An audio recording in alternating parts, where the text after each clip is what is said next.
Hello, praise. Mapagpalang umaga po sa ating lahat, mga kapatid.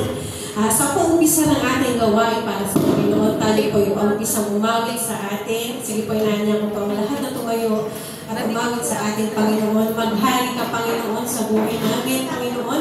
Panumbaligin mo, Lord, ang alam, ang init, Lord, sa pagsisilbi sa inyo. Hallelujah, Lord. Maraming salamat po.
Pinapahintay niya ako sa luti at pastulan at inaakin niya sa tahimik na batisan. Pinanumbalik ang aking kalakasan at pinapatnubayan niya ang sa tamang daan upang aking parangalan ang kanyang pangalan. Amen? And all the tribes will sing the glory of the Lord.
pagwalhatian ko, Panginoon. Habang buhay ka, Panginoon, na magiging holy, Panginoon, na itataas, Panginoon, sa aming buhay.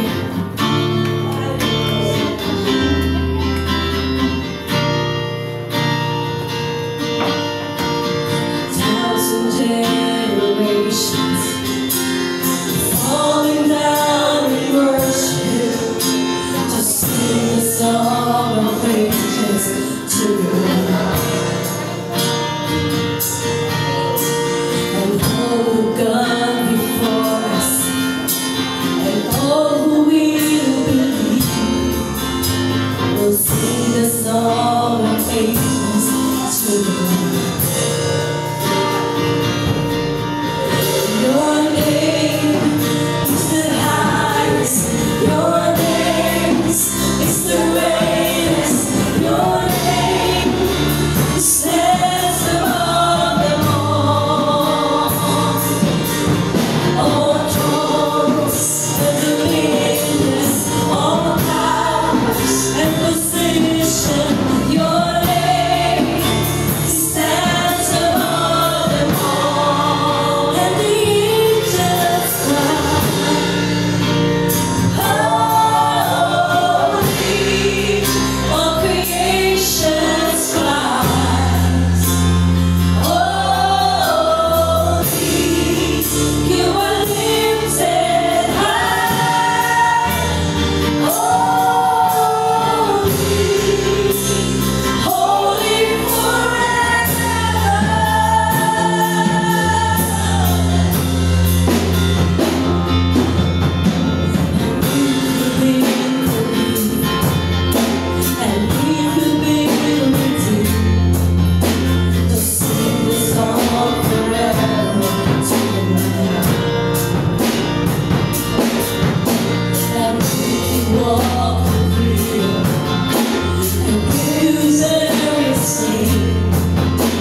Sige po, maaari na po tayong makaupo habang tayo po ay nananalangin.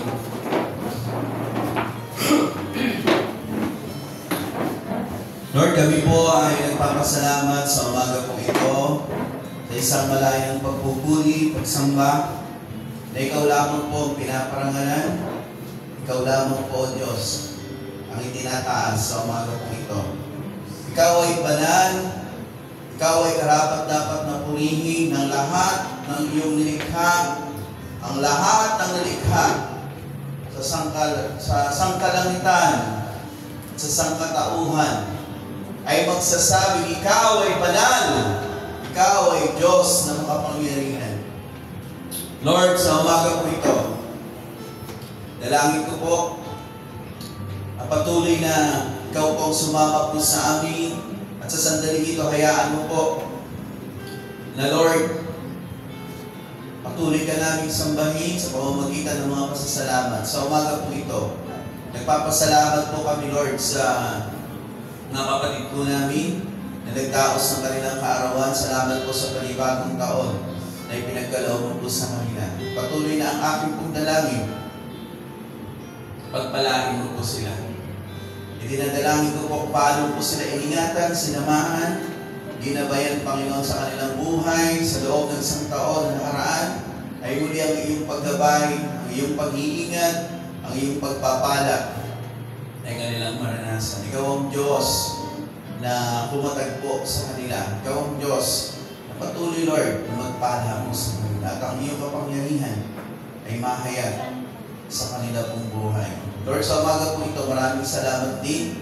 Kung meron man po, Lord, sa mga kapatid po namin na nagdaos ng kanila pong anibersaryo ng kasal, patuloy na ang bigkis ng pag-ibig na nagmumula po sa iyo, ay patuloy po nilang maranasan, ikaw maging sentro ng kanilang pagsasama sa anumang maaring mga pagsubok, mga hamon ng buhay na dumating po sa kanila. Ang pag-ibig mo po ang siyang magsisilbing katatagan, kalakasan po nila na nagsisilbing nagbibigkis, Panginoon.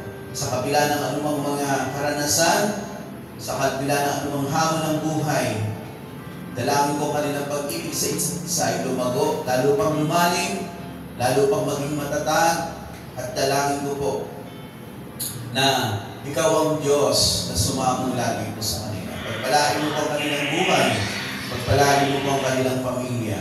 Lord, sa umaga po ito, patuloy, Lord, na salamat sa mga panalangin na kung saan, Lord, nakasumpo ng katugunan sa iyo pong dakilang harapan. Lord, sa umaga po ito, patuloy, Lord, salamat sa iyong dakilang bagay na ginagawa sa aming buhay. Salamat sapagkat ikaw ay hindi humihinto, Lord, na kami ay tulungan, hindi humihinto na kami ay hubugin. Lord, sa umaga po ito, kalakip ng mga pasasalamat ay ang mga kahilingan na aming tinataas sa umaga po ito. Lord, kung meron mga kahilingan, ang aking mga kapatid may kinalaman sa kanilang personal na buhay, may kinalaman sa kanilang personal na relasyon po sa iyo. Aking dalangin, Panginoon, ikaw ang Diyos na magpakahayag po sa kanila. Ikaw ang Diyos na magpakilala po sa kanila na ikaw ang Diyos na dapat sambahin. Ikaw ang Diyos na nagbigay ng buhay.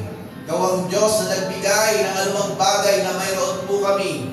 Ikaw ang Diyos, Lord, maging ang aming hininga ay galing po sa iyo.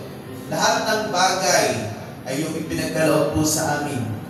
Hindi upang ikaw ay aming kalimutan, kundi ikaw ay aming mas lalong kilalanin, mas lalong sambahin, mas lalong paglikuran, dahil hinahayag po nito, O Diyos, ang iyong kadakilaan, ang iyong katapatan. Dalangin ko po, Panginoon, mula sa kaibuturan ng aming mga puso, ang aking mga kapatid, Panginoon, ay makilala ka ng lubusan.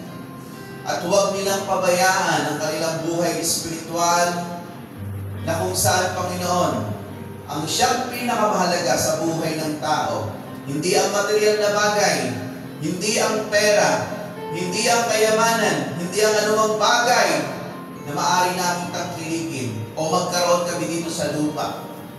ang pinakamahalagang bagay sa buhay ng isang tao ay ang pagkakaroon ng malalim na relasyon po sa iyo at pagsunod sa iyong kautusan na siyang pangunahin sa lahat, na ikaw ang inuuna bago ang ano pa mang bagay.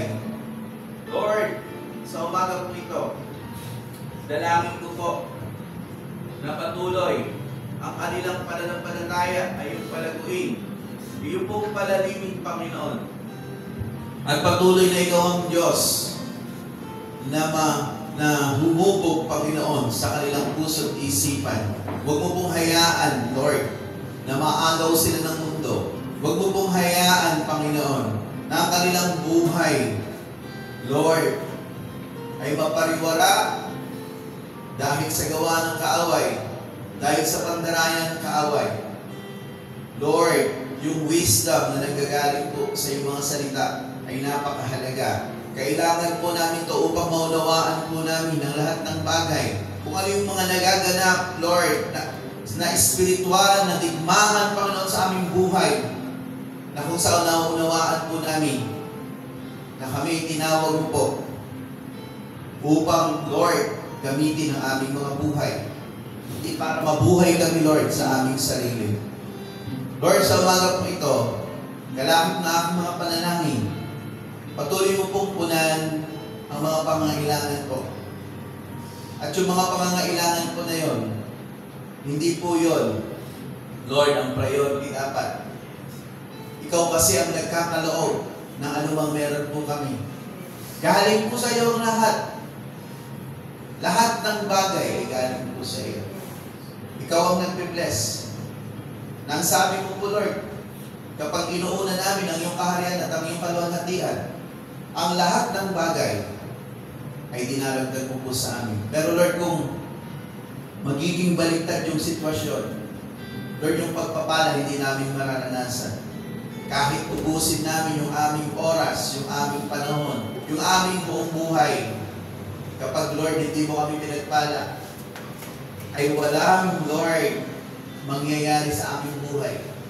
Dahil ang koneksyon sa iyo, ang relasyon sa iyo, ang pag-una sa iyo, ang patuloy na pagkilala sa iyo, sa iyong mga salita, at patuloy naming paggawa sa iyong kaharian at sa iyong kaluwalhatian, ang siyang hinahanap mo po sa amin. At ikaw ay nangako ng sabi mo po, idaragdag mo po sa amin ang lahat ng bagay. Lord, bigyan mo kami. Bigyan mo po ng pagkaunawa ang aking mga kapatid sa salita mo po ito. Buksan mo po ang kanilang spiritual ears, Panginoon, na kanilang marinig, na kanilang maunawaan, Panginoon, ang salita mo po na iyong binabanggit. Sapagkat, Lord, ang tao ay tunay ang nababalisa sa iba't ibang bagay, sa kanyang mga pangangailangan, sa kanyang kakainin, sa kanyang iinumin, sa kanyang darantin. Pero Lord, ang sabi mo po, ang pagpuna sa iyo, sa iyong kaharian at iyong kalulatian, ang sikreto, upang pagpapala mo po ay aming maranasan. Lord, mabuhay kami sa katotohanan ito, hindi lamang salitang napapakinggan, kundi katotohanan na aming isinasa pamuhay. Sapagkat ang iyong mga salita ay hindi katulad ng mga alamat, hindi katulad ng mga ordinaryong libro. Ang iyong salita ay ang aming buhay. Ang iyong salita ay ang aming gabay. Ang iyong salita ang siyang aming mapa dito sa sanlibutan na kailangan namin baybayin, kailangan namin sundin upang makita po namin ang iyong kalooban, upang marating po namin ang nais mo po, Lord, ang balak mo pong mga layunin sa aming pong buhay. Salamat, Lord, sapagkat nagpapaalala lagi sa amin ang iyong mga salita.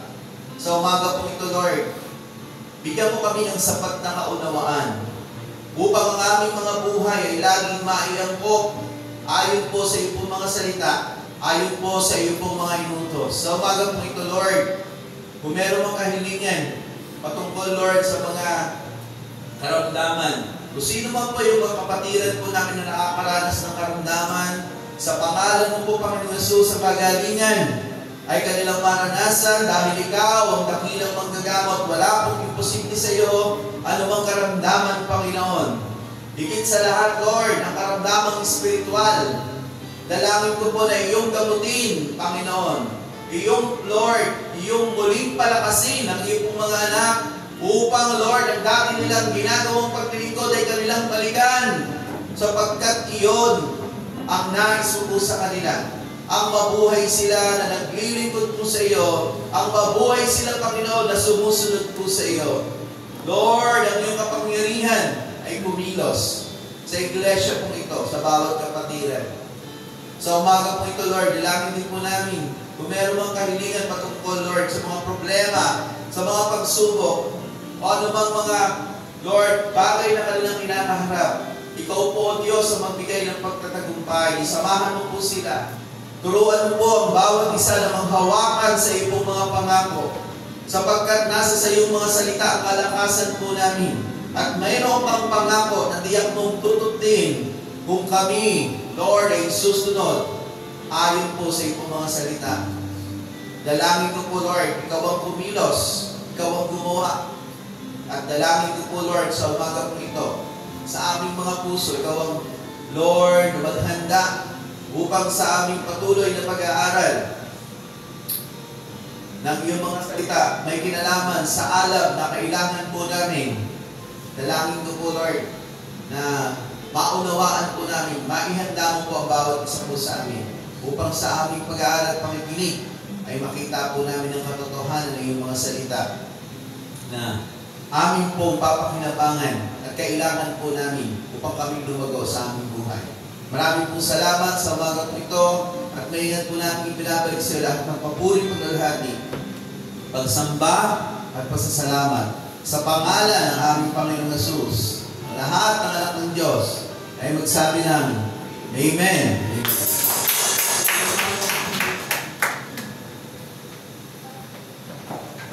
Salamat po sa Panginoon at para naman po sa ating mga announcements. IRM San Isidro Worship Service po, maya-maya po ito, 2 p.m. Magkita-kita pa tayo sa church.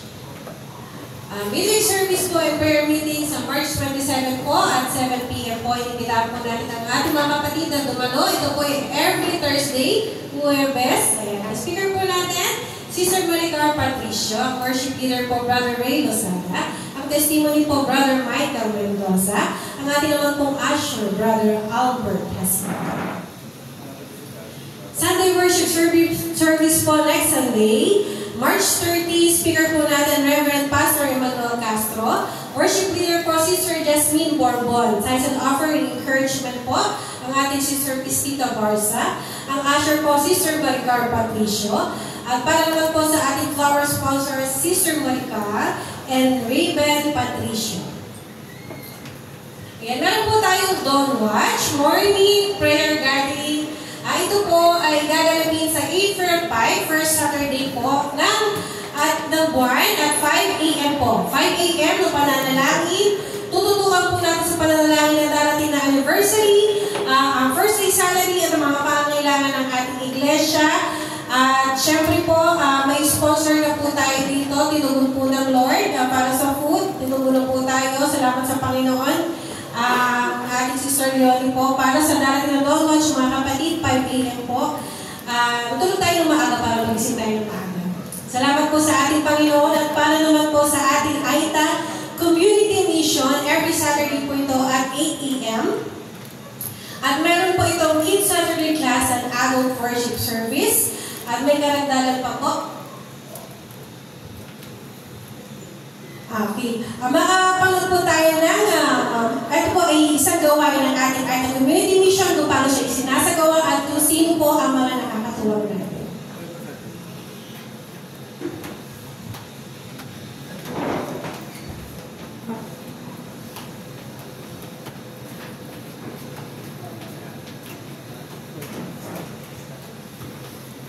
Iniimbitahan po ang lahat ng kapisanan. Meron po tayong mga schedule na pinapresent at saka sponsorship. Pwede po tayong magkaroon ng love pledge. Ito po ay love gift para po dito sa AITA Community Mission. At kung kayo po ay kinakatok ng ating Panginoon ang iyong puso, any amount to be given is much appreciated po at para po ito sa Panginoon at At syempre, ang mas nakaka-appreciate nito ay ang Panginoon. At meron po tayo, to send is, makipag-ugnayan lang po tayo sa ating head, Sister, Pastor Mayla Castro, at ang ating assistant sa CE, ang ating Sister Cristita Barza. Para sa GCAS number. Opo. Napakarami po ng video. Ayan, iniimbitahan. Kung kayo po ay nagtatrabaho at walang pasok ng Saturday, ibigay nyo na ito para sa ating Aita Community Mission sapagkat ito ay nagkakaroon po tayo ng worship service. Saturday worship service na nilalawakan ng kababaihan, ng kalalakihan, ng mga bata. Tapos kids Saturday class din po. At syempre sa mga CE teacher, nagkakaroon din po ng pagtuturo sa Rosario, Burgos area at Manggahan. And the additional po. Good morning po sa ating pong lahat. Ano po, ang Aita Community Mission po ay every Saturday po yan. And with the partnership of the CEF, ano po, at ito nga po, this coming Wednesday, ay magkakaroon po kami meeting with the CEF together with the CE teachers, ano po. Ang mga teacher mo natin dito sa IRM Montalban ay certified, ano ho. Ibig sabihin, sila po ay pwedeng pumasok sa mga school at makapag-mission po tayo. Yun po yung nakakatuwa kasi habang tumatagal po yung mga teacher po natin, they are qualified, ano po, to hindi lamang yung magturo, kundi certified, ano po, ng ating pong CEF. Kasama po natin, katuwang kaibigan po natin si Sister Yours, ano. At pag-uusapan din po namin this coming Wednesday, yung pong training na TCE 1 to TCE 2. Ano ho, alam niyo po ba na ang training po na ito ay pasok po sa CHED, ano ho, ibig sabihin, meron po siyang, kung ano ba gusto mo mag-aral ng theology or any course about sa theology, ay meron po siyang credential. Ibig sabihin, pasok po yung tinitraining ng mga teacher po natin. And this is our one-year planning po sa Christian education. Dahil yun nga po, ako ba inatasan na CE head, kaya yun po yung goal ko talaga, ma-certified ang mga teacher at maging qualified talaga. Ibig sabihin, they are knowledgeable to teach at abutin yung mga bata. Ano po? Kaya po, pag naabot na po natin yung TCE to mga teachers, mga mga member, ay ibig sabihin pwede na po tayong pumasok sa mga public school, no, makapag-mission, maabot po yung mga high school, mga senior high, hindi na high school, senior high, and then up to college. Yun po yung target po natin, yun po yung vision, dito po sa Montalban. And ang Aita Community Mission po, para sa kaalaman niyo po, ay hindi lamang po siya merong mission para sa mga bata. Meron din po tayong tinatawag na adult worship service because ang ginawa po namin ni Pastor, ginawang Sabado kasi nga ang linggo ay full load na po tayo. Kaya po ang Aita Community po ay meron pong adult worship service. And this coming April, magkakaroon din po, para sa kaalaman niyo po, ng outdoor fellowship with the Aita Community, Kababaihan, Kalalakihan, YMO. Doon lang din po sa lugar po nila. Kaya po, together with the President of our Kababaihan, Kapisanan Kababaihan, ang Ate Susan, ay magkakaroon po doon na outdoor fellowship. Ano po, sinabi na po namin ito kahapon. So, purihin po ang Diyos. Ito pong mission po na ito ay binigay ng Panginoon. Kanya continue. Katulad din po sa San Isidro, ha? Iba rin po ang mission po natin doon sa San Isidro. So, okay na po. Panoorin po natin yung kaganapan kahapon sa aming pong mission sa Aita Community sa San Rafael. Panoorin po natin.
resulta ng ating pagmiministeryo sa San Rafael Aita Community Mission. And dire-request po by next PowerPoint, ilalagay po natin ang GCash number where you can send po your love pledge para po dito sa ating Aita. Any amount given po, 50, 20, 30, 500, 1,000, 500, 1,000, gano'n. 500, 1,000, 20, hundreds. Kung ito po ay, di ba, pag pinagsama-sama kasi yan, malaking tulong na rin po mga kapatid. Ipa-flash po siya sa mga susunod na gawain. Sige po, at ngayon naman po ihanda natin ang ating puso't isipan sa pakikinig ng ating Panginoon. Sa totoo lang, mag-i-speech nga ako. Ako hindi ko pinapansin yung mga chat ni Pastora. Kasi hindi ko alam yung mararamdaman ko. Kasi mga kapatid, sa mga hindi po nakapanood pa, nakakaalam, sila po ay mananatili hanggang next kasi nakamulatan na natin sila, pero this time, pagbigyan naman natin ng ating pastor na lumapit man lang dun sa kanyang family. Kailangan na siya ng kanyang family doon sa Pampanga. Ipanalangin natin ang ating pastor. Nakamulatan na natin since grade 1. Ayan, salamat po sa Panginoon. Ngayon naman po, hindi ko alam kasi pagiging mararamdaman ko. Tumawag si Albert, nag-chat yung mga kabataan. Hindi ko alam kasi nakikamulatan. Yun lang, maninibago tayo, pero kapag pagkakataon ito, maunawaan natin na kailangan naman ng ating pastor, ang kanyang pamilya, at nag-ministeryo din siya doon. At mahalin natin, welcome natin ang bago magiging pastor natin dito sa IRM Montalban. Sige po, palakpakan po natin ng Panginoon sa buhay ng ating pastor.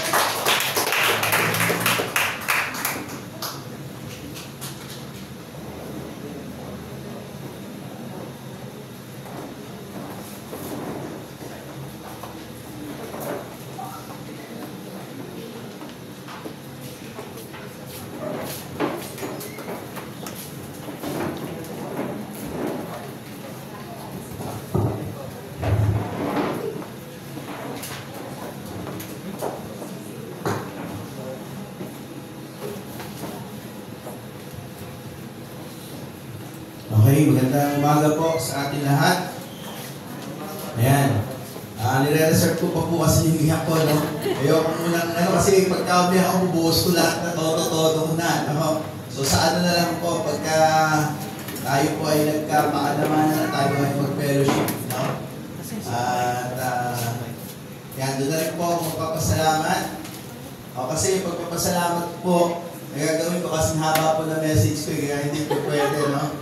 Pag nagpasalamat po ako ngayon, magiging dalawang message po ang katumbas po nun. Ayan, so yun po, at hindi po namin tiyak kung may isang buwan pa ba kami dito na mag-i-stay. At doon po kasi malapit na anniversary, no? Parang gusto rin namin na bago kami umalis makasama pa kayo sa anniversary. Hopefully, God's willing, na nandito pa kami nung anniversary para huling pagsasama-sama po natin. Sabi ko nga kanina, yung mga Aita po nung kasi nagpaalam na rin po kami doon. So, nag-iyakan na po. Sabi ko, wag po kayo malungkot, hindi naman po kami papanaw. Ayan. Lilipat lang kami ng ibang ministeryo. So, ganun po, no? Napamahal na rin po sa amin yung mga Aita. Yung mga bata, yung mga nanay po doon na umiiyak, yung mga matatanda, no? So, yun, kinokontrol ko po kasi iyak ko kasi nire-reserve ko po talaga to dun sa yung perfect time. Ayan. So, yan, ang hangad ko lang po dito na sana yung mga kasama natin, no? Na bigyan nila ng panahon. Okay. So, baka nagsawa na rin siguro sila sa akin, kaya gano'n, no? Kaya kailangan bagong na rin. And actually, maganda po kasi na makaranas din yung Montalban, yung church natin ng bagong mamumunto. Kasi over familiarity na po ako dito, ang dalawa ni Pastora. So para po magkaroon ng magandang pagre-reset, ano? Hindi naman po ibig sabihin, hindi po namin kayo mahal. Hindi naman po ako tatagal ng gano'ng katagal dito, no? Hindi po namin kayo mahal. At mahal na mahal. Sabi ko, hindi pa ako magsasabi ng pasasalamat eh. Ayan, mapahaplaw lang po. Ano? So, siyempre, pagmamahal po namin sa inyo, kung alam nyo lang, kung bubuksan nyo po yung puso ko, pero huwag nyo po muna buksan ngayon kasi masasurgery po ako, no? E pag binuksan nyo yung puso ko, alam ni Lord, ano, kung gaano kahalaga sa akin yung mga member na lalong-lalo na pag nakikita ko masigla, nakikita ko dito, masaya po kami na iba yung sentiment. Pero pag hindi mo na pagkakakita, malungkot po yun. Ano? Pero syempre, ang pastor po, parang tinrain po kami na yung emotion namin maging ano eh. Parang sundalo, di ba? Okay. Na pigilan mo yung emotion mo, na huwag may pakita para yung mga kapatiran hindi rin nadi-discourage. So kasi ganun yun eh, no? Hindi pa pwede magpakita ng emotion, ng lungkot, kasi maapektuhan yung mga kapatiran. Okay, so ayun po. Pero may ilang ano pa naman po. Dito, abot naman yun ng 1 month. Ano ho? Kasi ang lipatan po ng ano ay from after ng April hanggang parang first Sunday ng first week ng May. Parang ganun po. Depende po sa ano eh. Kasi po yung ililipat ko doon. Nagtatanong agad yung kanila ng lilipat. Parang kakauwi ko parang galing ng toget. Tinatanong agad ako. Kaya lang ako lilipat. Kaya siguro inaan niya para mapaghandaan. Yun naman po. Eh, sabi ko, sumagot ako. Sabi ko, parang minamadali lang ako dito. Sabi ko, hindi pa kami nag-usap ka ako nung kapalit sa akin. Kakaroon muna kami ng pag-uusap. Tapos, kung muli na pag-usapan, i-chat kita. Okay, so, ganun po. Okay, yun nga po, yun ang pag-usapan po natin. Ang sinabi ng LCC na siya na ikunin nating speaker. Okay, so pag-usapan po natin mamaya. Siguro, ay, may binyag pala, no? Sa susunod na lang po pala. Ayan, meron po palang schedule po tayo ngayon ng dedication. Okay, so bago po ito ating pumutuloy, ito po yung pang-last na ano po natin na message na galing po sa ating national, ano ho, yung alam. So ano po ba yung mga napag-aralan po natin nakaraan? Yung inyo natatandaan? Alam sa? Okay, alam ka lang, alam ng puso, ito ang bayan mo. Okay, alam sa commitment, tapos alam sa, okay, panalangin, alam sa evangelism, ano pa po? Alam sa kabanalan? Di ba? Okay, parang nakalimutan niya tayo na. Okay. So, alam sa kabanalan, meron po yun, dinapit po natin. At yung huli, ito po, alam sa pagsamba. Okay. Kaya nung dating ano po, napakahaba po talaga po dito, no? Pero may mga parts na po akong tingin dyan, parang ilagay yung sa PowerPoint, pero yung aking po ginagamit na galing po sa national ay buo po ito. Pero, gusto ko po ito gawin, tatapusin ko po itong message na ito ngayon, pero lalagyan ko po ito ng part 2 na personal message ko about pagsamba. Ano kasi doon ako nililid ni Lord yan. Iba po kasi yung ginawa mo sa ginawa ng iba, kasi yung ginawa ng iba, doon ka lang talaga tatakbo. So, meron akong gustong i-drive po rito about worship, na napakahalaga sa buhay ng isang tao para mas maging clear po sa atin. Pero yun po ay sa susunod na, po natin, na pag-meeting o pagkikita po natin. Ang ating pong talata, mga kapatid, ay ating matutunghayan sa John, aklat ng 1, Kapitulo 4, talatang 24. Sige po, tayo pong lahat ay tumayo para po sa paggalang, sa pagbasa ng salita ng Panginoon. Sabi niya po dito sa English, version, John 4:24.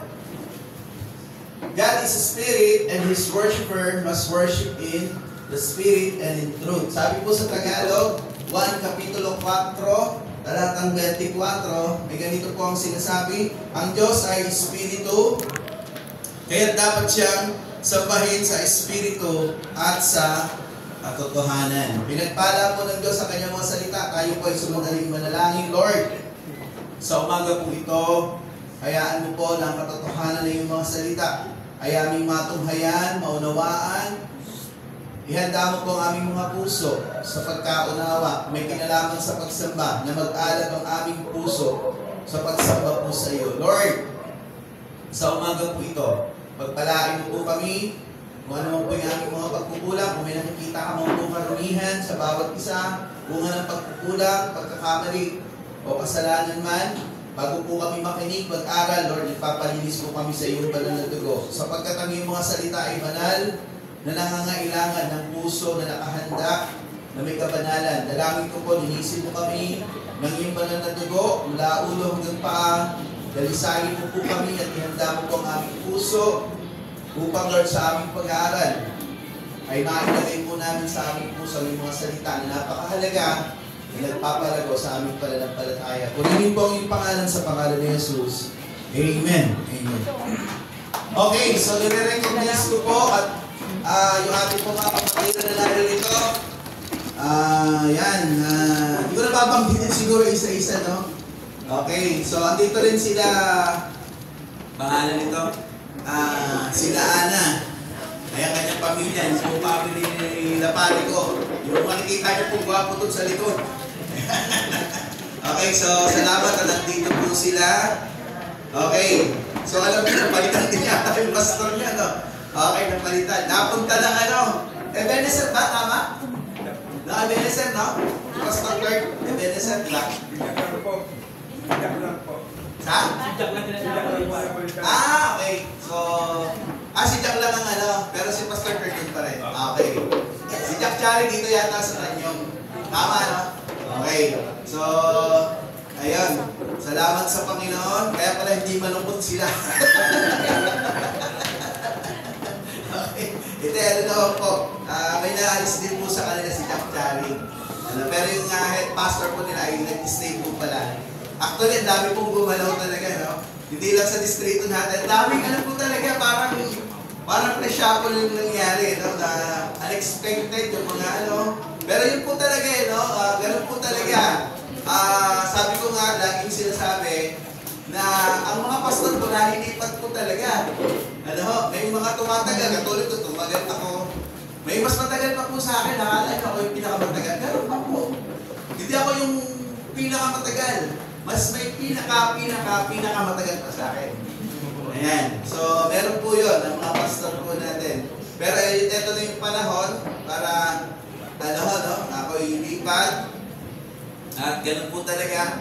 Ang ibig ko lang po sabihin ng mga miyembro, ang unang-unang dapat nagmamahal sa inyong church, hindi yung pastor na bagamat ang pastor, automatic po yung mahal niya kung saan siya mapunta. Pero ang dapat na unang nagmamahal ng totoo ay yung mga taong maiiwan, yung church mismo, yung mga kapatiran. Yun po yung lagi kong sinasabi, kasi kayo po yung maiiwan. Kayo yung dapat magmahal dito na sinimulan po natin to. Di ba? Na way back doon sa aking naalala, nung pumunta ako dito, wala naman po talagang grupo. May mission po yung Tanyong, pero mga ilan lang po. Kapag, alam nyo naman po, pag sa ministry ng Tanyong, talagang meron silang very generous, may dala-dala sila. Di ba? So, nung kami magpapala, yun yung start dito, no? Nung kami magpapala na, hindi na kami pinapansin. Ayan, hindi na kami pinapansin kasi wala kaming dala, wala kaming bibigay. Sabi ko talaga, mahirap talaga kapag ang mission na upusan sa... Gamit maganda rin po yun, pero mahirap po talagang masana yung mga taong sa ganun no? Kailangan ng mga tao na de-develop po doon sa tinatawag na salita ng Diyos. Pang na lang po yun,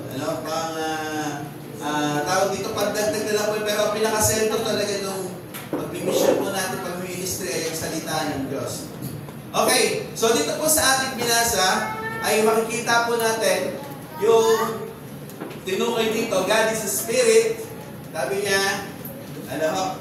So, siguro, ay paki-change lang siguro kasi nakalagay dito sa Tagalog, yung capital ng Spirit is letter E na malaki. So, paki-change na lang yun kasi nakalagay dyan ay Spirit na small, ano, para makorek lang. Okay, ito na ito. God is Spirit, yung word na Spirit, ang pinipalitan lang ng capital S. Okay, so, at yung pangalawa po is, common na po yan, alam na po natin ang tinuturo dyan, yung mga worshippers, yun po nung sumasamba sa Diyos. Ina-expect ng Diyos na sumamba, tao, tayo, na paano daw natin siya sasambahin sa Espiritu at katotohanan. Meron tayong Espiritu.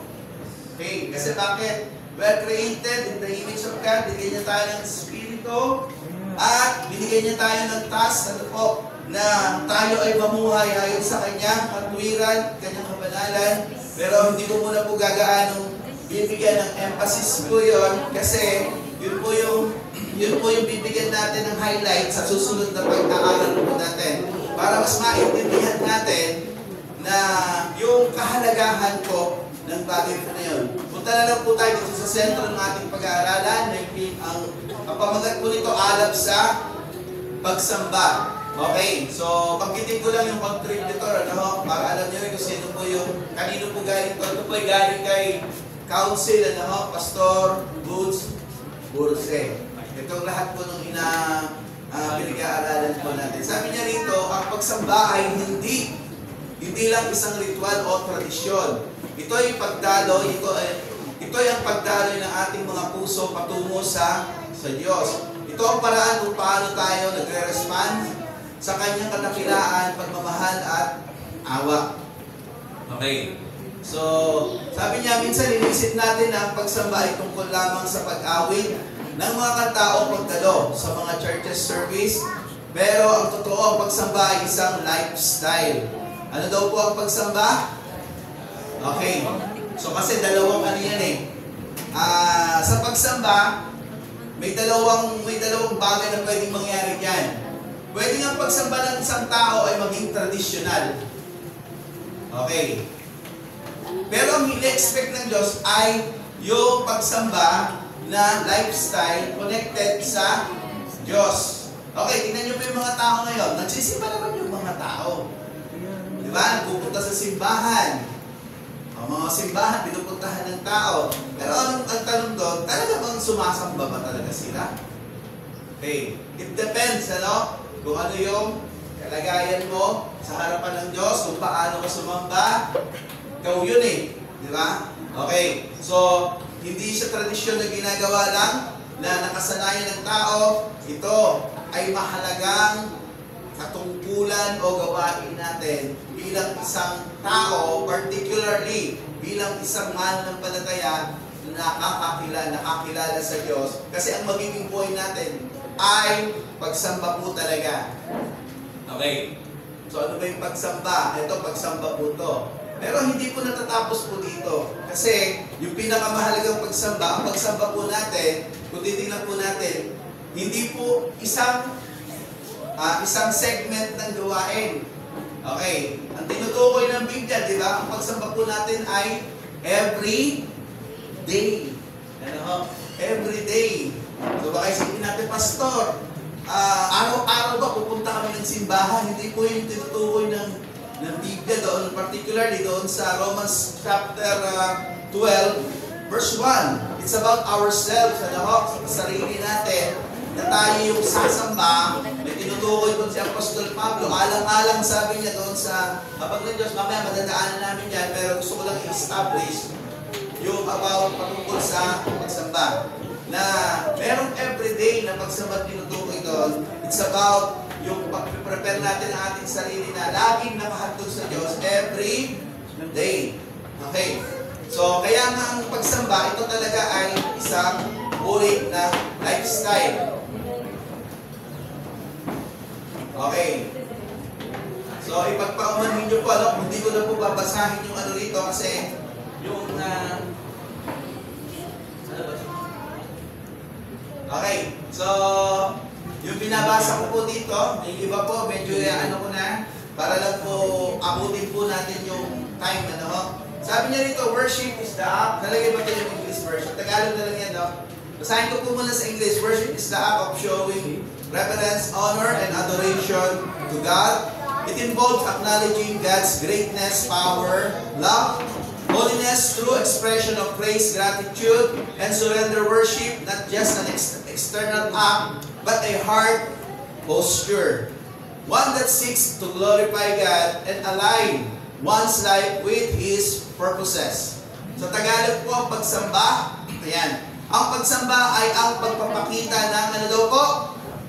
Paggalang, parangal, at pagmamahal sa Diyos. Ito ay inasasangkutan ng pagkilala sa kadakilaan, kapangyarihan, pag-ibig at kabanalan ng Diyos sa pamamagitan ng mga pagpapahayag ng pagpupuri, pasasalamat at pagsuko. Okay. Ang pagsamba ay hindi lamang isang panlabas na gawain, kundi isang kalagayan ng puso. Isang pagnanais na magbigay parangal sa Diyos at i-align ang ating buhay sa Kanya, sa Kanyang mga layunin. Okay. So, makikita po natin dito. Actually, ang ganda po nung yung pagbibigay ng binigay na highlights dun about sa pagsamba. It's about, ano po, no? Tungkol sa Diyos at tungkol sa ating sarili. Okay. So, yung Diyos na gumawa, na nagpakita ng Kanyang pag-ibig, yung Diyos na lumikha sa atin, na kumalinga sa atin, na ang katangian ay makikita natin doon yung Kanya pong katangian, yung Kanyang kabutihan, yung Kanyang kapangyarihan, at sa atin naman, na Kanyang nilikha, ano? Yung ginawa ng Diyos, ano? Particularly yung Kanyang pagliligtas, yung Kanyang pagpapahayag ng yung pagpapakita ng Kanyang pag-ibig sa atin. Okay, pagliligtas. At ito po yung nilalaman ng pagsamba. Amen. Hello. At isa pong gusto kong maintindihan po natin, automatically, ang Diyos talaga po ay sinasamba. Because He is, bakit? He is God. Ang Diyos ay totoong sinasamba. Tignan niyo po yung ano, sa isang tao, nilikha ng Diyos yung naturalesa na nilikha ng Diyos ang naturalesa na may kilalanin siya at may sambahin siya. Tignan niyo po yung mga ano, for example, yung mga tribo. Yung sa mga liblib na tribo. Doon sa Brazil, alam ko, malawak po yung ano doon eh. Yung gubat doon, malawak yung lupain doon. Ang sabi nila, may mga tribes pa talaga doon na hindi ma-penetrate, hindi mapasok, nakakapag-update doon. Pero, makita mo, bawat pinupuntahan nila, bawat nakikilala nilang mga tribo, meron silang sinasamba. Hello? Meron silang kilala, meron silang sinasamba. At tanong, sino nagturo sa kanila? Eh, hindi nga sila nakakabot ng mga tao. Di ba nakalakhan nila nung sila ay lumaki? Sambahin. So, ibig sabihin yung pagsamba, hindi na yan iba sa tao. Ito ay natural sa tao na built-in na sa tao na talagang kapag ikaw, dahil ikaw nilikha ng Diyos, nilagay na ng Diyos yan na maghanap ka ng totoong sasambahin mo. Ang sinasabi ko nga, yung mga nasa tribo, wala naman nagturo, pero may kinikilala silang Diyos. At ang nakakalungkot pa, kasi yung mga kinikilala na iba-iba eh. Merong tribe na yung Diyos nila ay malaking buhaya na nandun sa kulungan, no? Nilagyan na ng harang. Tapos, ang pinakamatindi pa, tignan nyo sila sumamba ng kakabiba talaga. Alam nyo ba yung pagsamba nila, meron silang regular na pagsamba, parang toka-toka po yan. O, halimbawa, kayong pamilya ng nakatoka ngayon, alam nyo yung ihahatod nila, ano?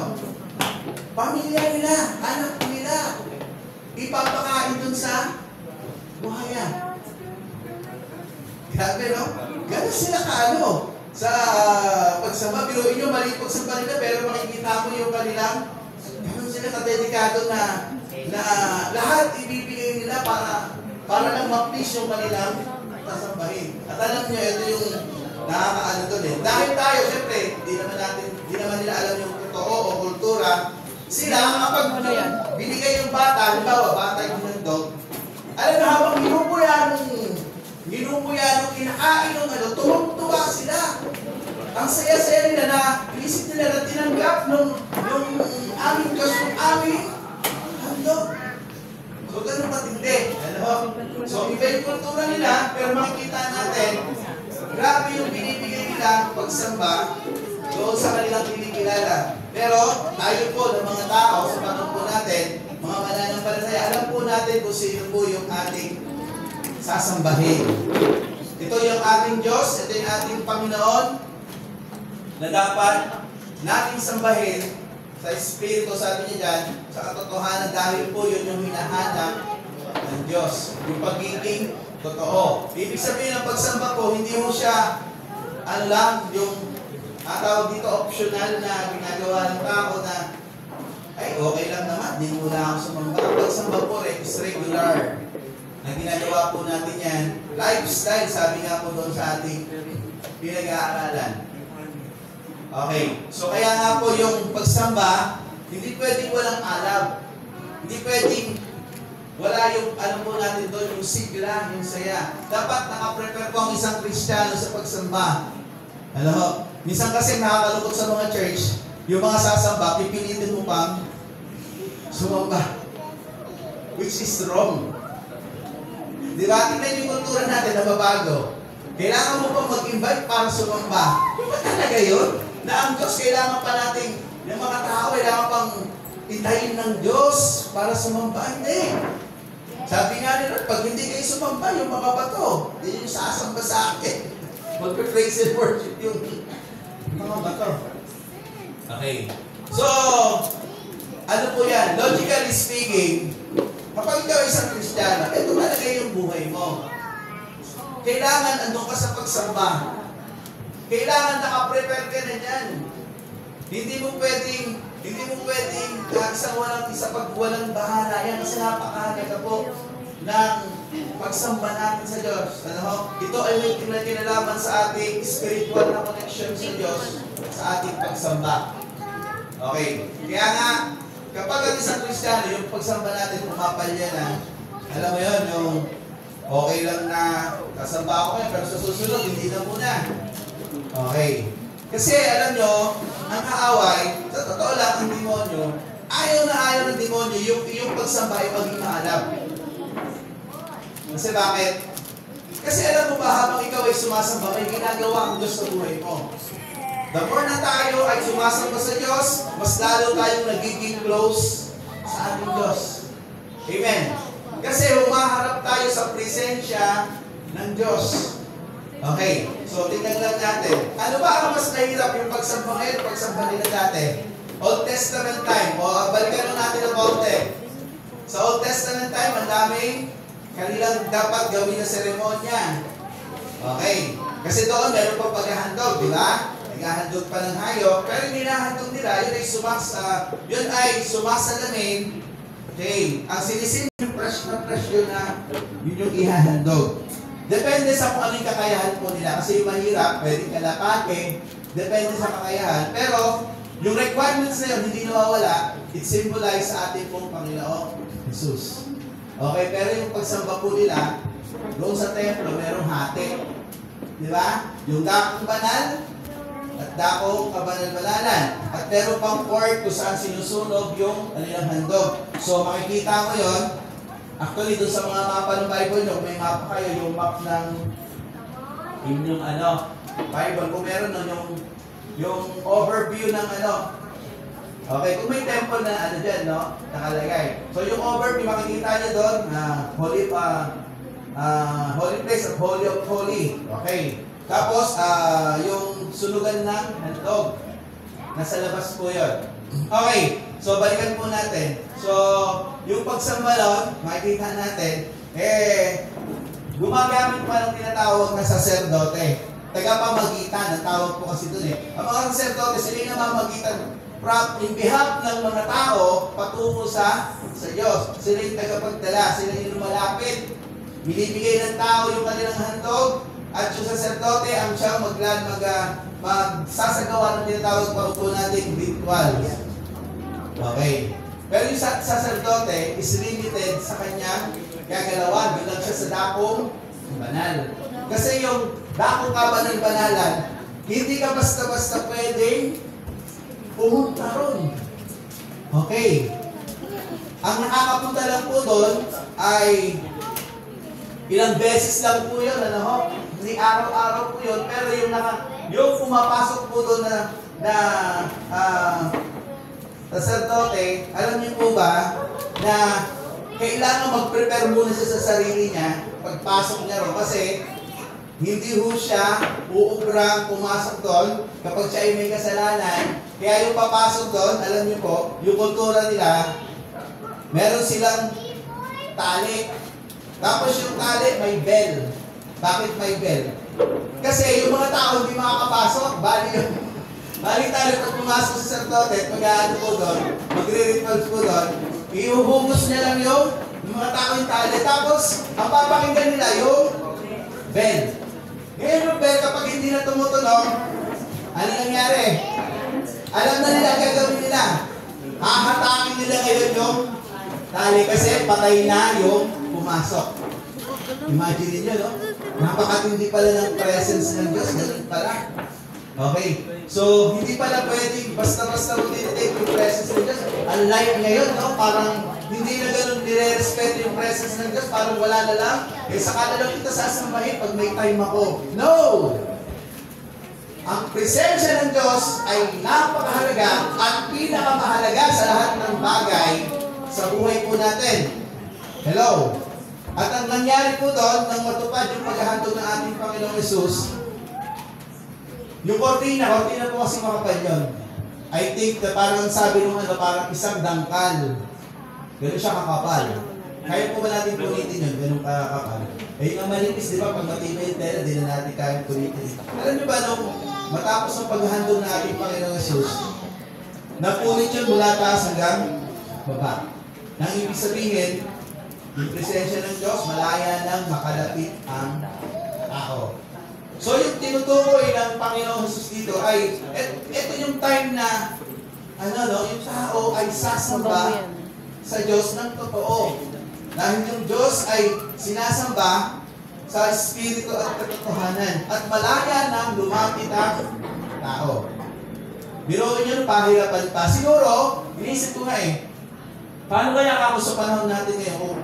Old Testament time, ganun pa rin. Napakahirap ng baka lalo walang matira sa di ba? Sa church.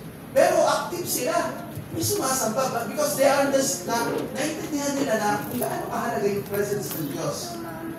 But unlike sa panahon po natin ngayon, importante po yun yung ating pananampalataya, yung pagkilala natin, pagtanggap natin kay Kristo bilang Panginoon at Tagapagligtas. But we didn't understand, hindi natin gaano naintindihan yung connection natin kung gaano mahalaga yung presensya ng Diyos na Kanyang ginawang maranasan natin at maging malaya tayo. Kung kailan naging malaya, doon naman tinamad ang tao. Yan kaya sabihin ng Diyos, ibalik ko na lang kaya yung dati. Naku, mahirapan po tayo. Di ba? Tayo, malaya tayo ngayon, pero yung kalayaan natin, ay hindi naman natin naintindihan kung gaano kahalaga ang pagsamba. Kaya ngayon, it takes parang, nakakalungkot ngayon sa panahon mo ngayon, tinitake lang ng maraming tao, even Christian, na ang pagsamba ay simpleng gawain lang. Pupunta ka lang sa church, kakanta ka lang, mag-worship, makikinig ng that's all. Hindi po ganun. Mababaw po ang pagkaintindi natin sa pagsamba. Sa pagsamba, tayo ay humaharap sa presensya ng Diyos. At yung pagharap mo sa presensya ng Diyos ay napakahalaga. Okay. Asan ba yung presensya ng Diyos? Andito po ba sa building? Nasaan po ang presensya ng Diyos? Hindi po ito, tawag po dito, church building. The very presence of God ay naroon sa mga taong kumilala na nagpalataya sa Kanya. Tapos wala kang panahon na sumamba, yung Diyos niya yan nananahan sa buhay mo. Di ba? Kasi ang ating Panginoon, ating tinanggap, nanahan sa atin. So yung presence ng Diyos Eh kung walang tao rito, wala yung presensya ng Diyos. Diba? Kasi bakit? Ang presensya ng Diyos ay lumalagi na po ngayon sa buhay natin. At ang nakakalungkot, maraming tao, walang time na kilalanin yung kadakilaan, kabanalan ng Diyos. Diba? Minsan yung mga simbahan, buti pa yung mga concert. Alam niyo yun? Bibilhin, lalo na pag yung mga magko-concert, ano ba yung mga nag-concert dito sa mga nakaraan na mga kilalang banda? Ano ba yun? River Maya. Puno ba? Sobra, di ba? Isa nga, nagano pa, hindi ako nakabili ng ticket. Di ba? Okay. Alam nyo, kasi, alam nila magiging masaya. Andun kasi yung heart ng mga Alam mo yun, andun yung excitement, kasi andun yung puso ng mga manonood. Alam niyo, pagsamba ganun din. Bakit hindi nagiging excited, hindi tayo na-excite? Bakit hindi tayo nagiging parang sabik? Kasi nga, yung puso natin, hindi naman nakaset doon sa pagsamba. Kaya nga, daig ng mga konsyerto ang simbahan. Kasi bakit? Simbahan, ang konsyerto ay puno ng tao. Samantalang ang simbahan, may mga upo ang bakante. Minsan mabibilang mo lang sa daliri mo kung ilan yung ma-attend. Tapos yung uma-attend sa loob ng church, shifting. A-attend nga yung iba naman, wow. Anong klaseng pagsamba ginagawa po natin? Ganun po ba natin kinikilala ang Diyos na nagligtas sa atin, na nagbigay ng kanyang buhay para sa atin, tapos yung pagkilala natin napakababaw. Samantalang ikaw, binigyan niya ng halaga. Inalay niya yung kanyang buhay. Diba? Sa pagsamba nga natin, wala pang buhay na Diba? Siya, inalay niya yung buhay para ka lang mahalin. Tapos yung ating pagmamahal, may pakita sa kanya sa pagsamba, hindi natin na ipapakita. Pero sasabihin natin, Lord, mahal kita. Diba? Napakasinungaling talaga ng mga tao. Hindi po totoo yun kasi kung mahal mo ang Diyos, kung totoong ikaw ay may kinikilalang Diyos, hindi mo kakalimutan yung mahalagang bagay na pinapagawa niya. Hello? Huwag natin i-take na magsamba lang naman yan, no? Kasing halaga po yan ang buhay mo. Hello? Kasi pag sumasamba ka, it's about God. The very presence of God na mahalaga na ito ay kilalanin po natin. Yung presensya ng Diyos, humaharap tayo, nakahanda ang puso natin para sambahin ng Diyos. Amen po ba? Hindi po ako galit, nagpapaliwanag lang po. Ayan. Okay. So, ayoko po kasi nagme-message na lalamya lang kasi aantokin po kayo. Okay. So, tingnan po natin yung mga po rito. Medyo bibilisan ko na lang po, no? Bakit kaya ang bilis ng oras pag may sinasabi ko? Tandali lang po.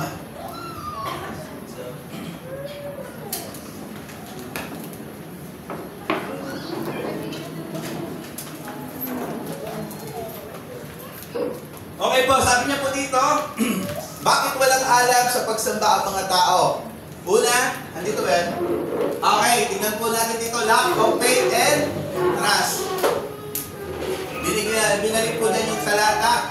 And for 24, God is a spirit and his worshipper must worship in the spirit and in truth. True worship requires faith in God and his truth.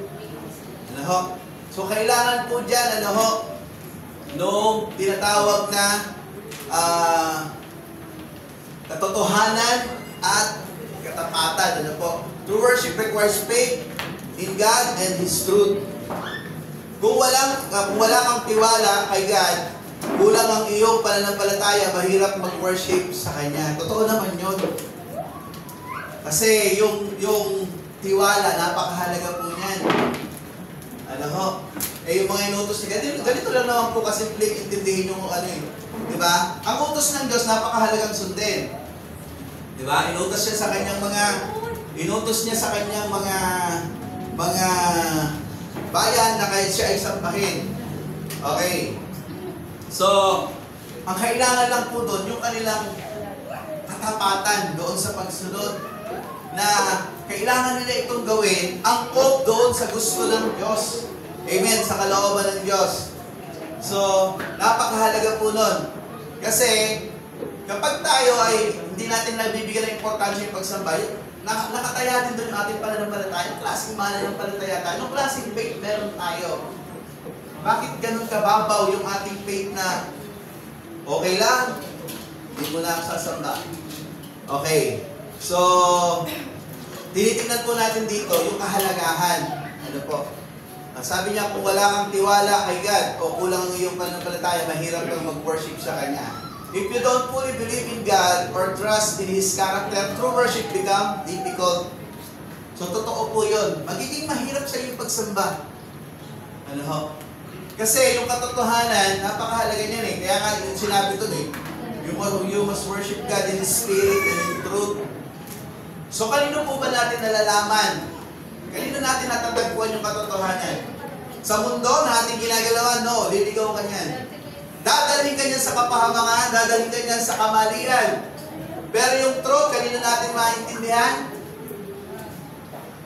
If you seek God, you seek the truth. If you study the Word of God, you seek the truth. Kung gusto mong hanapin ang Diyos, mahahanap mo ang katotohanan. Kasi bakit? Ang Diyos lang ang katotohanan. Amen. Kasi sabi ni Lord, ako ang katotohanan, di ba? Ako ang katotohanan, ang daan. Di ba? Katotohanan at ang buhay. Dineclare na nga ni Lord eh. Di ba? At sinabi pa, you must know the truth and the truth will set you free. Alam nyo, ang daming nadadaya ng kaaway, ang daming tawag dito, nadideceive. Nakala natin okay lang to, na hindi ko muna bigyan ng pansin yung gawain ng Panginoon, yung pagsamba. Eh Lord, magpipray ka pa, Lord, naiintindihan mo naman ako. Pero ang tanong, si Lord pa naiintindihan mo? Hindi mo siya naiintindihan. Kasi, mas mahalaga ang sinasabi ni Lord kaysa nagiging dahilan mo. Amen?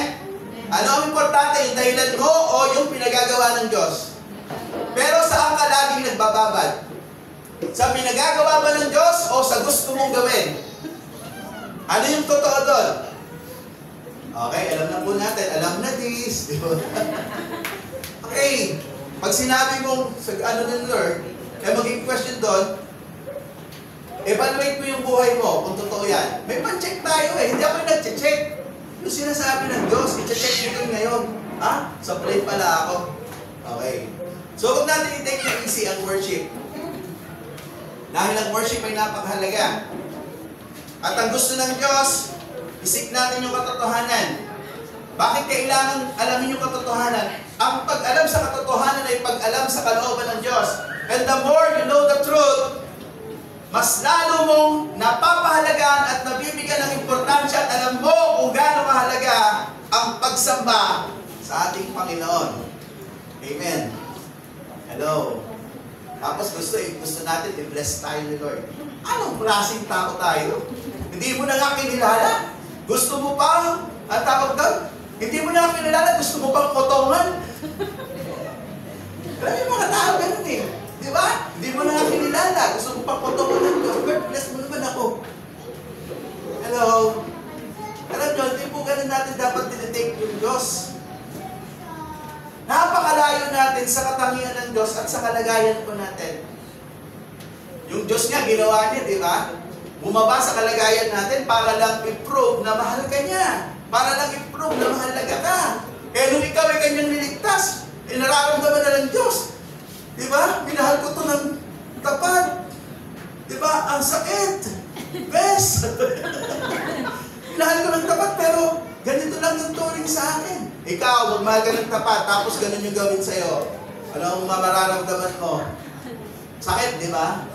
Eh bakit kay Lord ginagawa natin yun? Kasi Pastor, si Lord understanding naman po. Totoo yun!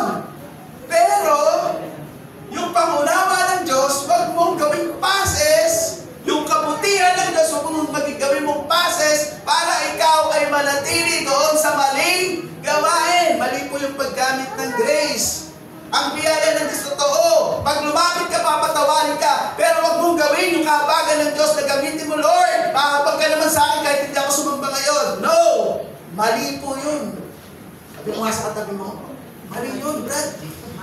Mali yun, ate. Sabi mo. Okay. So, kung nakakalungkot eh. Kaya titingnan natin yan. Pero, babalikan pa po natin yan next. Gusto ko lang pahapyawan. Kasi nilagay niya yung truth eh. Ibig sabihin ng pagsamba, pag merong truth, hindi kunwa-kunwa, riyan. Ang pagsamba ay katotohanan. Ang pagsamba ay buhay natin na kapag tayo ay sumasamba, maging totoo tayo sa Diyos. Huwag natin lagyan ng maskara yung ating buhay, yung ating puso, yung ating pagkatao, yung ating pananampalataya. Sasabihin natin, Lord, mahal kita. No! Hindi mo mahal ang Diyos.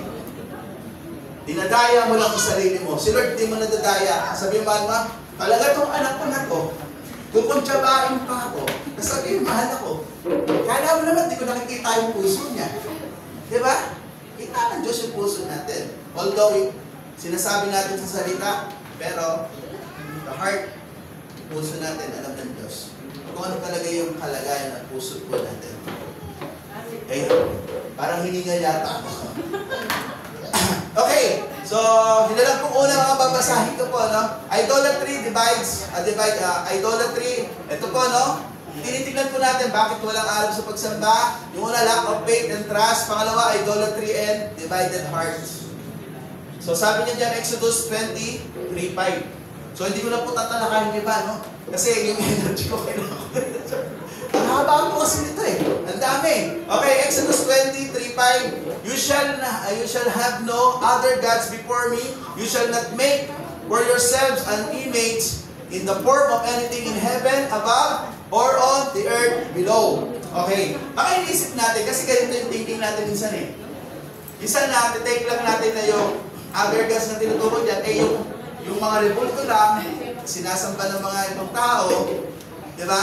Alam niyo ba, ganito po, ang mga idolo o mga idol sa buhay natin ay hindi lang doon sa form ng estatwa na sinasamba. Ang isang bagay na iyong inuuna sa buhay mo, na binibigyan mo ng priority, yun yung naging Diyos-Diyosan sa iyo. Halimbawa, sa buhay mo, araw ng pagsamba, merong nag-aya sa iyo, birthday yan. Okay, birthday yan lang. Eto na naman si Satanas, uy, Brad, ano lang yan, minsan lang yung birthday na yan, hindi na mauulit yan. Yung pagsamba mo naman gagawin. Lagi naman andun si pastor. Okay lang naman kay pastor kung wala ka doon. Diba? Punta ka na doon. May hindi ka sabihin mo lang kay Pas, na, Pas, meron po kasi hindi ko matanggihan. Okay, buti na lang, mabait si pastor. Tapos, pinayagan ka lang, hindi mo pa nilibre. Diba? Okay, balikan po natin. Madaya yung kaaway. Yung reason ibibigay niya para gawin mo yung mali. Tutulungan ka niyang i-settle sa isip mo na tama yung gagawin mo. Pero kapag nag-decide po tayo, tandaan natin, may kinalaman sa gagawin mo sa Diyos, at gagawin mo sa ibang bagay. Ano ba talaga yung pinaka-importante? Tanong ko nga kayo. Ano yung pinaka-importante? Hindi dapat unahin. Yung gagawin natin o yung pinagagawa ng Diyos? Parang nalungkot na kayo. Huwag kayong malungkot. Okay. Di ba? Sa totoo lang, pag pinapili ka, alam naman natin ang priority talaga yung pinagagawa ng Word. Diba? Pero pag pinili mo ibang bagay, yun po yung tinatawag po natin nagiging Diyos-Diyosan sa atin. Alam nyo, hindi lang magiging, si Satanas pagka nakuha ka niya, uy, ano ko na to? First strike. Okay, sa susunod, wala na to. Ganun na naman to. Okay, alam niyo yung mga Kristiyano, sinasanay ng kaaway, na huwag natin i-priority yung gawain ng Diyos. Sinasanay ka ng kaaway, na huwag mong bigyan ng importansya na unahin ng Diyos. Ano gagawin? Dahil ikaw, nauhok ka na sa mundo, i-disciple ka ngayon ng mundo, tuturuan ka niya na, eto dapat, Brad, mas masaya dito. Kasi sa church na boring eh. Di ba? O, dito, tignan mo, nag-e-enjoy ka. Okay. Yung puso mo ngayon, nangahanapin, kung ano, mas masaya dito. Okay. Kaya yung mga churches, tingin nyo po. Bakit ganun? Sa totoo lang, sasabihin naman, ay, pastor, di po kasi masaya eh. Di ba? Mas masaya doon. Pastor, kasi may unahin ako. May ginagawa ako eh. Okay. Eh mga pastor naman po, di naman pwede po yan. Pakit-kit lang kami pag kinakausap naman. Ganun lang kami, di ba? Pero sa puso namin, malungkot kami. Totoo lang. Ako nalulungkot ako pag may mga reason na hindi naman kailangan talagang pwede naman gawin paraan. Date! Okay. Oh, gulat kayo, no? Okay. Di ba? Minsan date lang. Oh, ito pa. May gagawin ka kay Lord. Nakatoka ka. Pero inaya ka ng ganito. Yung ano mo, yung loved one mo. Minamahal mo. Eh, gagawin mo to, nauna pa yun. Mas mahal mo pa kay Lord. Diba? Eh, dati naman ginagawa mo yan. Nagka-jowa ka, di mo na ginagawa. Pag wala siya, wala ka rin. Hello? Ganon ba yun? Mali yun. Mali po yun. Kasi ang priority po natin ay ang Diyos. Pag sinabing pagsamba, wala na pong tataas doon. Siya ang pinakamataas. Kailangan natin kilalanin kung sino ang Diyos. Kailangan siya i-priority. Di ba na lang talaga kung emergency, may susugod ka, hindi ka ng Diyos doon. Di ba? Pero yung mga bagay na, mga ganito lang, hindi naman kailangan talagang prioritize, pero gagatungan ka ng kaaway. Ano po? So, basahin ko na lang po. Idolatry and divided heart. So, natalakay na po natin. Sin and separation from God. Okay, alam naman po natin yung mga kasalanan. Yan yung naghihiwalay po sa atin. Isaiah 52:2, but your iniquities have separated you from your God. Your sin have hidden space from you so that He will not hear you. Okay. So, sabi niya rito, lack of knowledge about God. Hosea chapter 4 verse 6. Kahit hindi nyo na po isulat kasi mapiprint naman po natin ito mga kapatid. So, number 5. Bilang pinilisan no? Kasi ang hirap po talaga no? Pag ipapaliwanag ka, ang hirap naman kasi babasahin ko lang ito, hindi nyo rin maiintindihan. Ano, mahalaga po kasi natatalakay ko na. James chapter 4. Yung 4, sorry.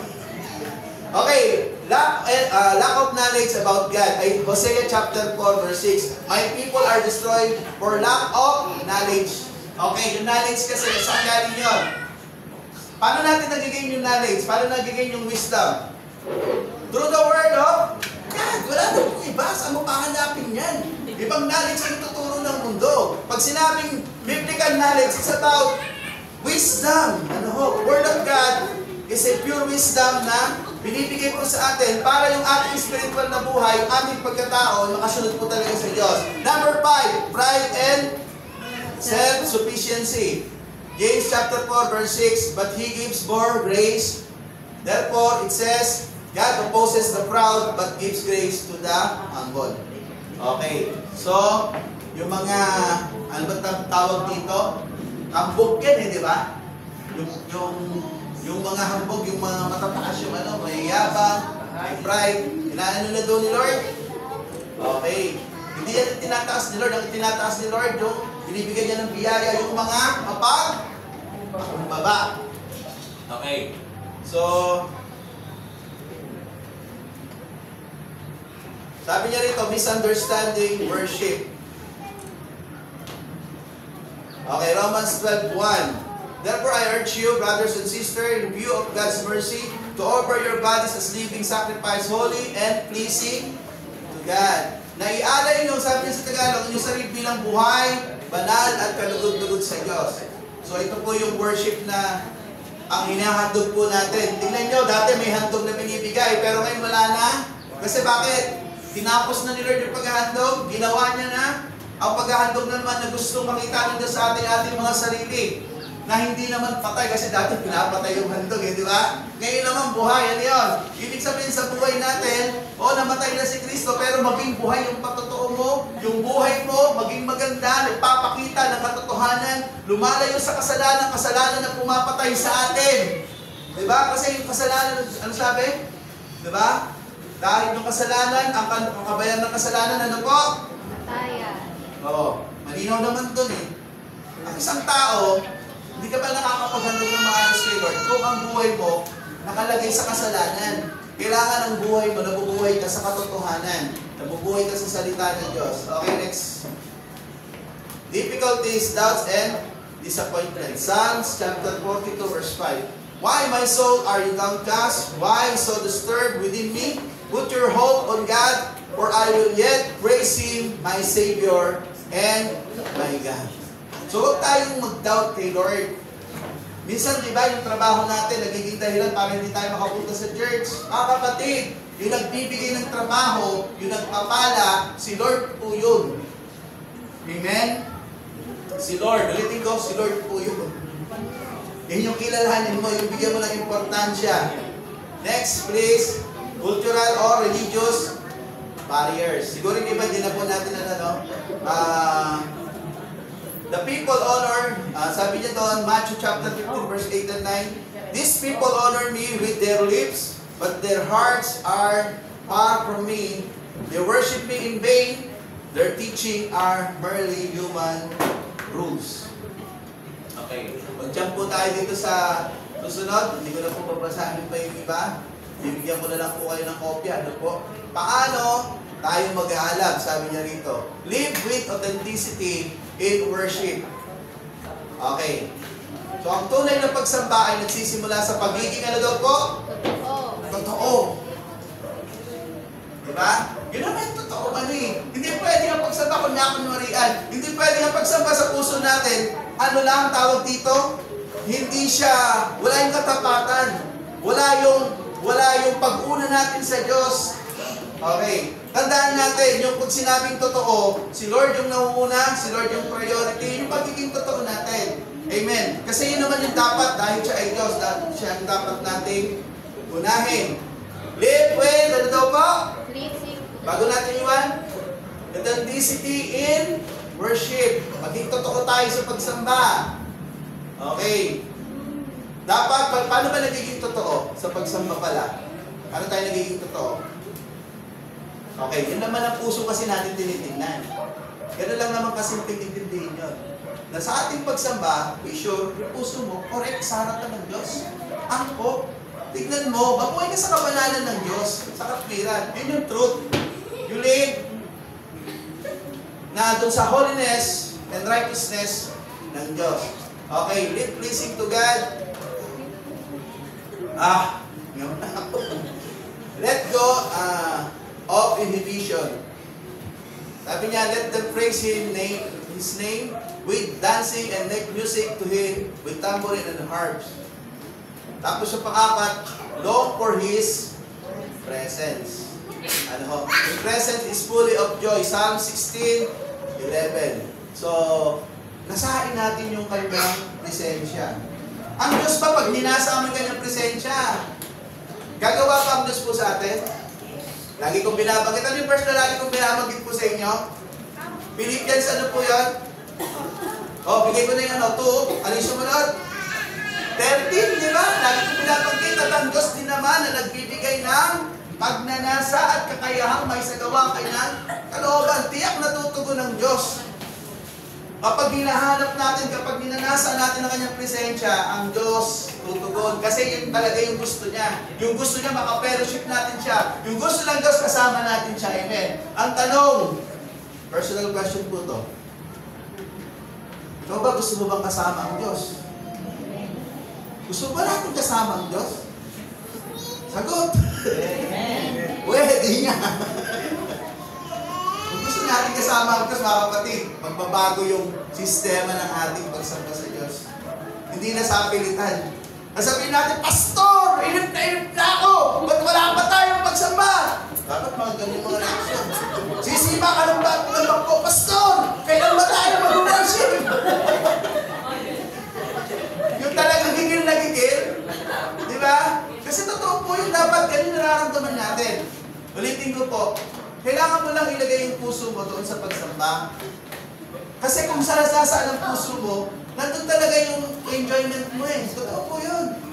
Ang puso mo kung saan mo nilalagay talaga at na-enjoy ng puso, doon ka talaga nagiging kampante.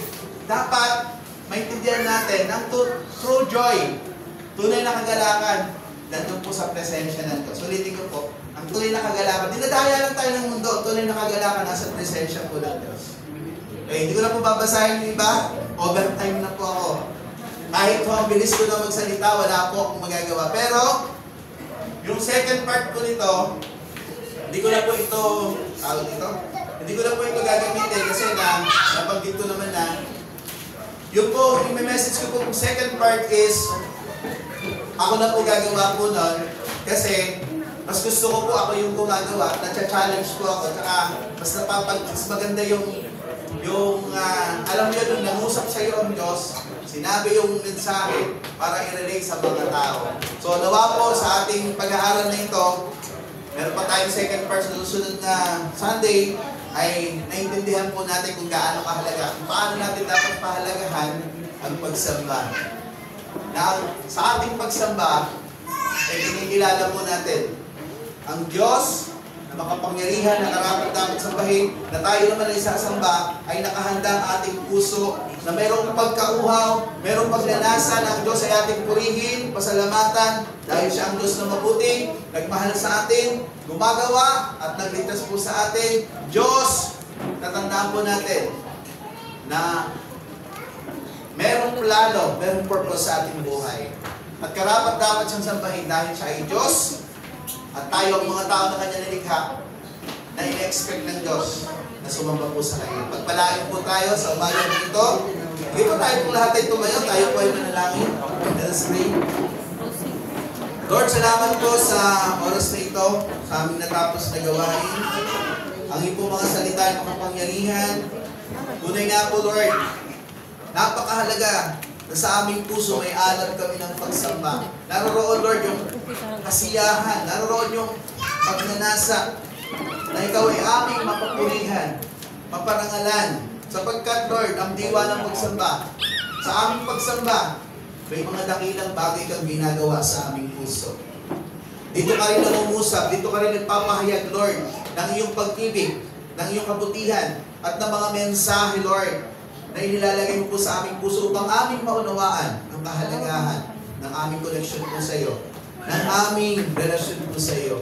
Salamat po, Lord. Bagamat kami ay maraming pagkukulang, may kinalaman sa pagsamba. Minsan ay ipapagpalit ka namin sa ibang bagay, pero Lord, salamat sa iyong katapatan. At sa sandaling ito, Lord, buksan mo ng aming mga puso, aming mga kaisipan sa katotohanan, na ikaw ang dapat na priority. I-priority po namin ang pagsamba dahil ang pagsamba ay isang uri ng buhay. It's a lifestyle, O Lord God, na aming dapat gawin.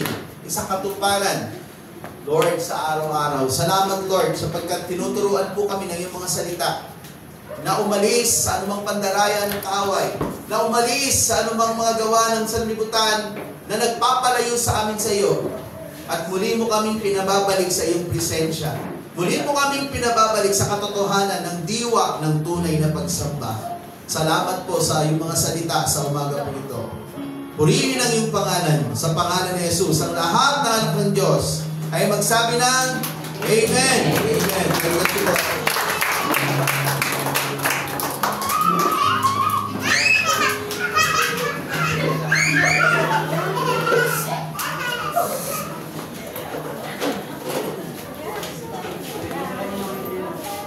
Salamat po sa Panginoon at nire-remind po natin, nabibigyan po tayo ng copy sa mga nangailangan po ng photocopy.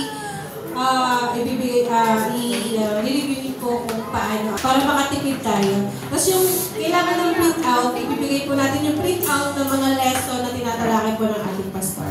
Sige po, tinatawagan po ang ating Sister Susan Masada para sa encouragement po.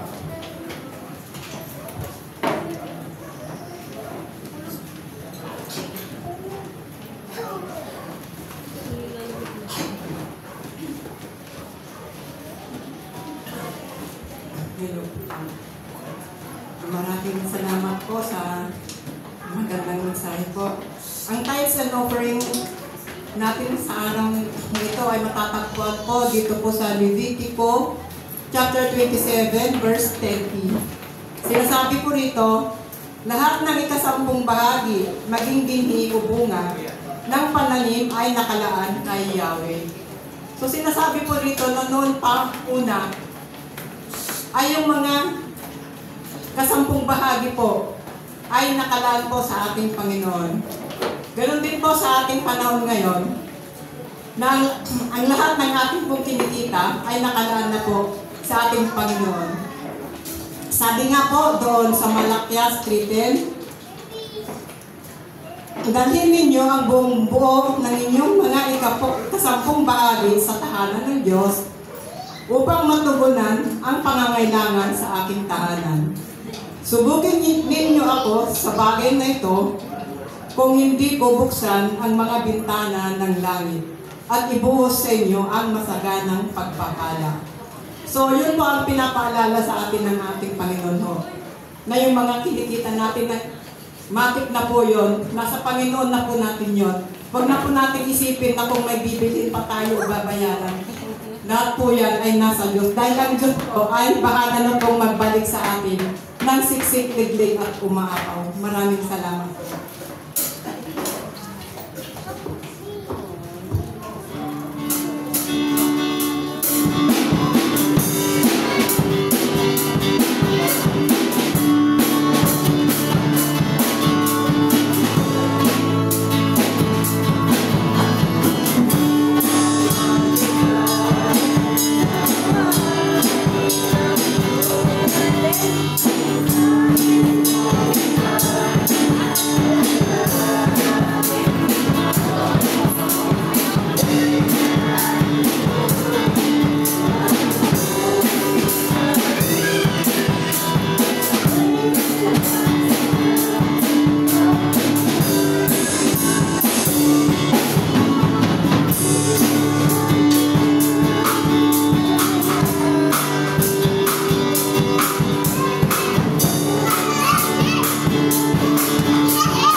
Sobra na yung energy mo. Mayroon ka ba ng energy ka? Sige po, ating pong panalangin ang ating mga handog. Panginoon, nasa iyong harapan ang mga kaloob ng ating mga kapatid. Lord, I pray na patuloy mo po silang pagpalain at nawa mga kaloob na ito ay patuloy na magamit, Panginoon, sa pagbabahagi ng iyong mga salita rito sa iba, dito po sa bayan ng Montalban. At ibalik mo po ito ng siksik, lilig at pinaapaw. Sa pangalan ni Jesus, Amen. Ayan po, isa sa mga natin sa mga piso na sa ating mga piso.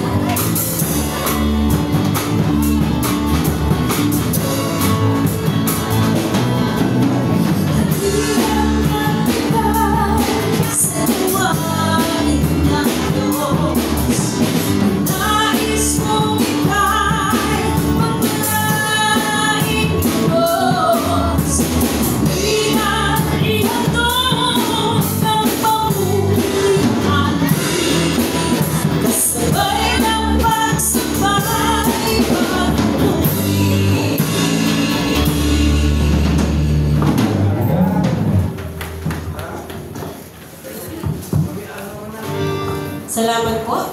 At para naman po sa ating closing song, ating pumuling awitan ng ating Panginoon. Sige po, inaanyaman po ang lahat na tumayo. Sa saliw ng awit, Panginoon. Hallelujah.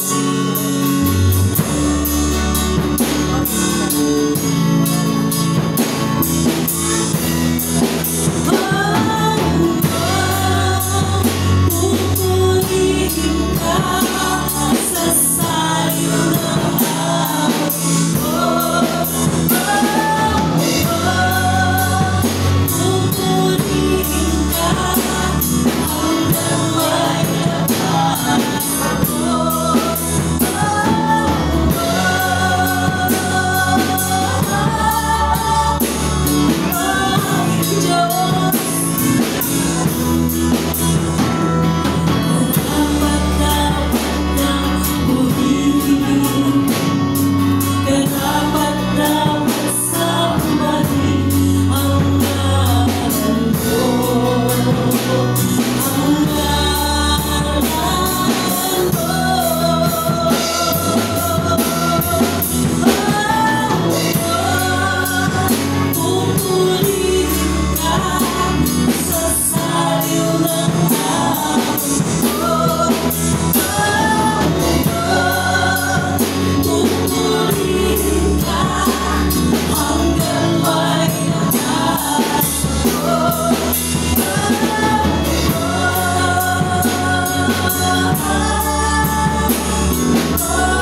Panginoon, salamat po sa aming Lord natapos na pagsamba sa isang malayong pagpupuri, pagwalhati sa pamamagitan ng awitan, sa iyong mga salita na aming napag-aralan. Dalangin ko po, Lord, patuloy mo po itong mo sa aming mga puso. Dalangin ko po, Lord, ang aming pananampalataya ay patuloy mo po palaguin. Ikaw ang Diyos na sumbaybay, kumalinga. Ikaw ang Diyos na magtuwid sa maaaring, Lord, mga maling impluensya ng mundo po sa amin. Kaya po na kami ay mabuhay sa katotohanan ng iyong mga salita. Bigyan mo po kami, Lord, ng sigasig, ng sipag, sa patuloy na pagbubulay-bulay ng iyong salita, sa pananalangin sa iyo sa bawat araw at pagdalaw sa iyong mga gawain. Bigyan po namin, Lord, ng halaga, ng unang, Lord, ng priority, Panginoon. First priority po namin, ang mahalagang bagay, Panginoon, may kinalaman sa iyo. Gaya po, Lord, ng pagsamba na aming pinag-aralan.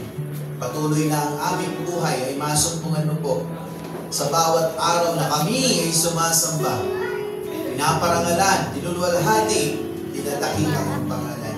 Dalangin ko po, Lord, muli sa isang lingkod aming tatahakin ang iyong pag-iingat, ang iyong pagpapala, ang iyong pagkalinga, ang maranasan ko ng bawat isa po sa amin. Sa pagtataas ko po ng aking kamay, iparanas mo po sa amin ang iyong pong mayamang basbas. Ang pag-ibig ng ating amang nasa mga langit, ang patuloy nating maranasan, ang pagliligtas ng ating Panginoong Jesus, at ang patuloy niyang pagpapalago sa ating pananampalataya.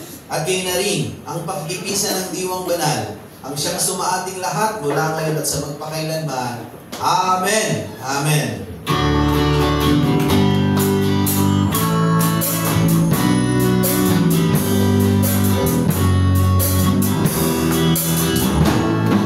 The Lord bless you and keep you.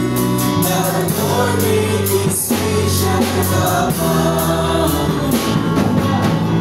Give you peace, and give you peace, and give you peace forever.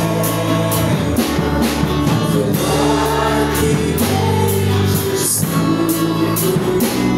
Now the Lord make his face shine upon you. And give you peace, and give you peace forever.